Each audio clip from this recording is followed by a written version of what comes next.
आइए कहानी सुनते हैं। एक बहुत बड़ा वक्ता स्टेज पर खड़ा होता है और उसके सामने करीबन 700 लोग उसे सुनने के लिए खड़े होते हैं। वक्ता अपने जेब से 500 रुपए का नोट दिखाकर सबसे कहता है, ये नोट किसको चाहिए? सारे के सारे 700 हाथ ऊपर होते हैं और कहते हैं, हमको चाहिए।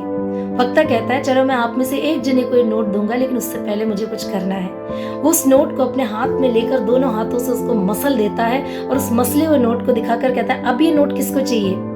तब भी 700 हाथ ऊपर होते हुए कहते हैं, हमको चाहिए, हम ले लेंगे। वक्ता कहते हैं, बड़ी अच्छी बात है, चलो मुझे एक और काम करने दो।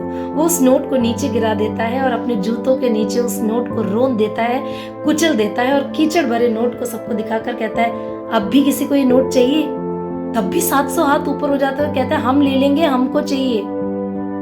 वक्ता कहता है, मैं यही बात आप लोगों को समझाना चाहता हूँ। इस नोट को चाहे मैं कुचल दूं, मसल दूं, कीचड़ लगा दूं, इस नोट का 500 रुपए का मोल कभी घटता नहीं है। 500 रुपए का वैल्यू 500 रुपए ही है। इसीलिए आप अब भी इस नोट को प्राप्त करना चाहते हैं। प्रियो, हमारा जीवन भी कुछ इस प्रकार है। किसी के कुछ कह देने से, किसी के धोखा दे देने से, किसी का हमें नीचे गिरा देने से हमारा मोल घटता नहीं है। हम लोग क्या करते हैं, किसी के कुछ कह देने से हम लोग निराश हो जाते हैं, हताश हो जाते हैं और अपने जीवन में बहुत बुरे बुरे डिसीजंस लेने लग जाते हैं। हम लोग भूल जाते हैं हमारा भी कोई वैल्यू है। किसी के कुछ कह देने से या धोखा देने से हमारा वैल्यू घटता नहीं है।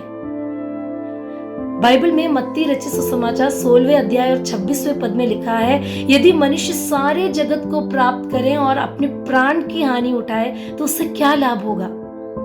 प्रियो, बाइबल ही एक ऐसी किताब है पूरी दुनिया में जिसमें मनुष्य को और उसके प्राण को इतना वैल्यू दे रखा है।